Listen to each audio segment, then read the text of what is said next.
Are you pumped as I am to see Green Goblin in the new upcoming Spider-Man movie? If you are, you're definitely going to want to see today's video. I'm going to show you a new pumpkin bomb file, introduce you to a new 3D modeler, and show you how you can do this to your pumpkin bombs. It's in today's video, so come check it out.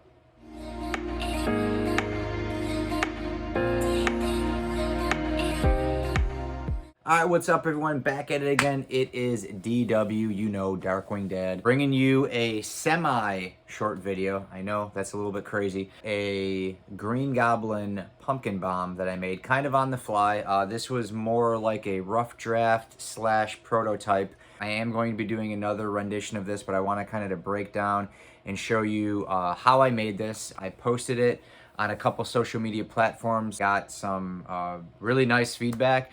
So kind of wanted to share with you my whole process. But more importantly, wanted to introduce you to the modeler that I stumbled across getting this file. Spiderman, that was my jam as a kid. And I think you were probably just like me when you seen that pumpkin bomb.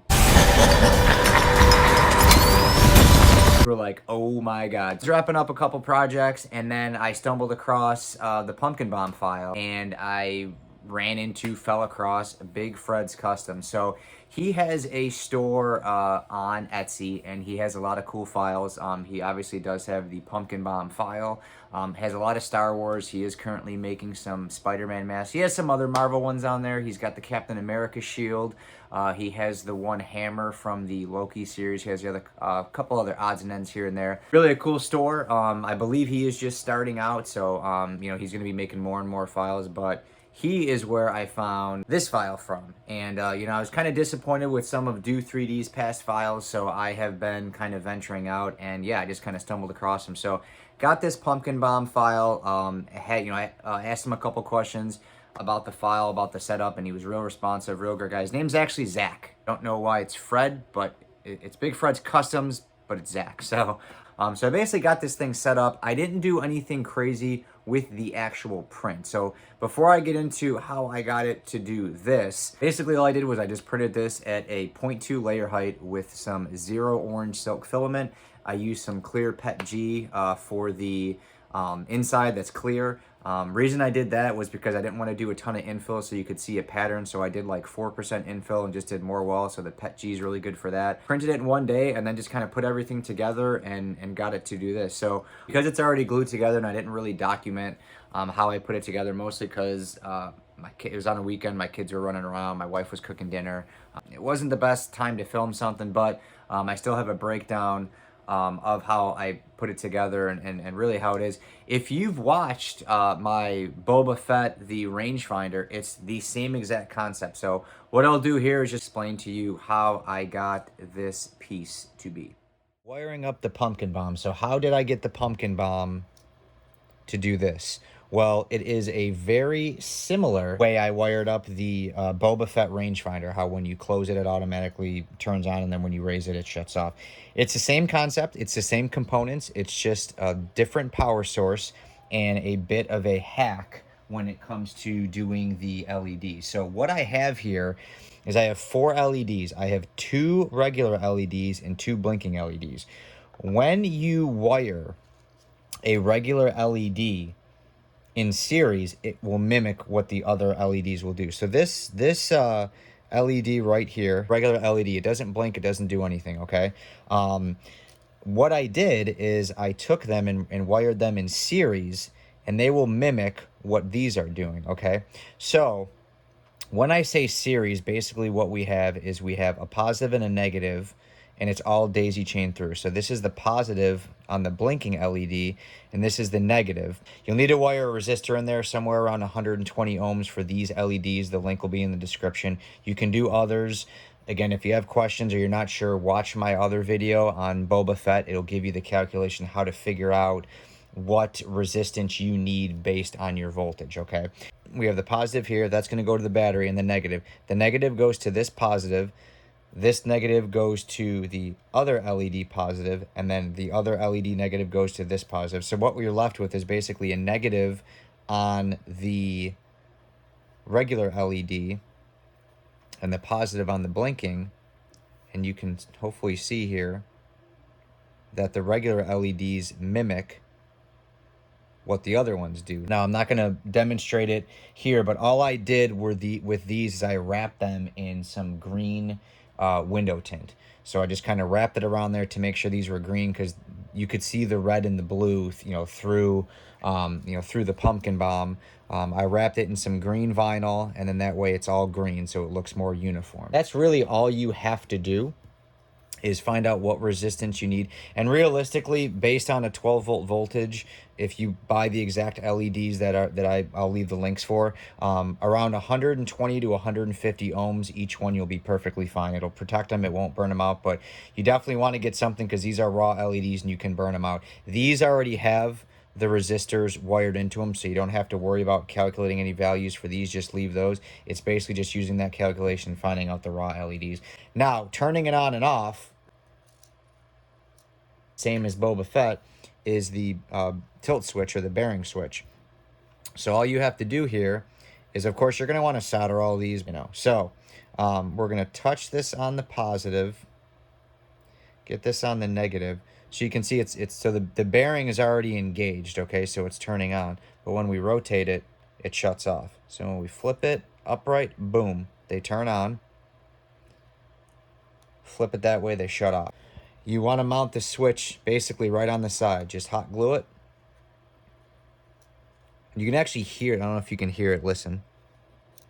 Hear that bearing slide? So when that bearing slides, it turns it on, connects the power, and it turns everything on. So that's as simple as it gets. That's all you have to do. One thing I will touch on, and what's absolutely fantastic about this battery, is it also acts as a weight. So when you glue this to one side, you're able to do this. Be careful what you wish for, Parker. So by adding this battery to one side of the pumpkin bomb, it acts as a weight, so it's more likely to land on that side and trigger a switch there to slide and turn on. So you have to mess with placement a little bit, but I basically got it in the first shot. I got it exactly where I needed it to do. So when I roll it and it lands on there, it actually triggers it to go on. So that's really cool. As far as placement with the LEDs go, I'm just using this as a reference. The way I wired mine in was basically, you want them pointing, when the bomb is like this, you want the LEDs pointing towards this little top piece here. So what I did is basically just flip them open, and I paired up, and I had one of the regular LEDs here, one of the blinking ones here, and then same thing on this side, one here and one here. And then when you close it, ones are facing down and one are facing up. I mean, placing LEDs isn't rocket science. I think you can figure out how to do it. But basically, I have one here, one here and one here pointing up, and then one here and one here pointing. You want it kind of pointing towards this clear spot. Kind of makes it look a little bit more filling and a little bit better. I think the way I got it, it looks really good. Everything fit nice and snug. I did have to super glue this together, so this is kind of like a one-time fix, but I will touch on my other rendition I'm doing here and how you'll actually be able to access the battery and other things and different components if need be. But this one here, just super glued it together. It worked great. And that's basically a rundown of the wiring diagram. But again, if you do have questions or anything, just leave me a comment and I'll answer back. Really, guys, you can see it's quite simple. It is literally the same setup as that Boba Fett rangefinder. I use bearing switches / tilt switches all the time. They work great. They just automatically turn on the light, so something like this, it's really cool. And then you've seen in that roll video, if you mount the battery and everything kind of on one side, it acts basically as a weight, and it will land on that spot 9 times out of 10. That's pretty much the idea of putting it together, but it's very simple. It only took me probably about 45 minutes to glue everything in place and get everything wired. Hot glue was all I needed, and when all was done, like I said, when you turn it over, it just it starts doing that same blink like it does in the comics or in the movie, whatever you want to refer to. The cool thing about this, and I'm surprised I didn't do it, is you could take something like this, print it in the orange silk and then take black rub and buff and kind of make it look all weathered. I just kind of printed it like this for now, but if you take black rub and buff, and again, you can watch some of my past videos, and just kind of, you know, just rub it on there, it'll give it that aged weathered look. It'll probably make it look pretty cool, you know. That's just another way you can take just a normal, you know, basically a raw print and add a custom touch to it and make it look different. So don't be afraid to use some rub and buff on this. I think it'll look cool. I'll probably eventually do it, but for now, this is just kind of sitting on my shelf and it looks pretty good on my Spider-Man section. So I am going to be doing another version of this, so teaser. So this piece is really cool. I really like it. However, trying to always do, you know, different things. So 100 is probably about the size of a small baseball. I'm going 120, so a little bit bigger. The reason why I am doing 120, be adding a sound card, and I'm going to be adding some relays and some other things, and actually putting LEDs in this front ring. So these are all options you have when you get the file from Big Fred's Custom. So this one, you can see that the holes here, these are just filled in. You know, I didn't want to go too crazy. This was an on-the-whim print trying to do it in a day. This one, I'm actually going to be sanding a little bit. I'm going to be painting it. Like I said, I printed it at a real nice layer height. It's got a lot nicer definition. Piece on top here adds a cool look. And there's going to be LEDs in most of these. I'm still going to do that same automatic light turn on, but I'm also going to have a sound card, basically the goblin giving his little chuckle, and then the beeping noise right before the bomb goes off. So that's actually going to be inside. So the video that I make for this one is going to be much more in depth, because I've seen a lot of people struggling. Is I am actually going to be using real metal hardware, some specialty screws, and this top is actually going to be completely removable and give you access to not only the sound card, but the battery if it wears out. So I think that's going to be a really big plus, because everything I've seen, people are trying to do magnets and it's not lining up right. I am going to completely modify this. So basically what we're going to have is we're going to have two real screws right here, and it's gonna, you're basically just gonna be able to loosen it, and you're gonna be able to gain access to everything. So that's what I'm gonna be working on right away. So it's gonna be a real cool build. Like I said, gonna smooth it out, do a nice little custom color. I'll have some painting tips in there, mostly electronics though, and how I got everything jammed in there. Some cool components, some cool things that you haven't seen, some things that you have seen, but when it all comes together, I think this is gonna be one awesome looking pumpkin bomb. That's pretty much it, guys. That is the pumpkin bomb video. I told you it would be short but sweet, and hopefully it was. If you liked today's video, go ahead and give me a thumbs up.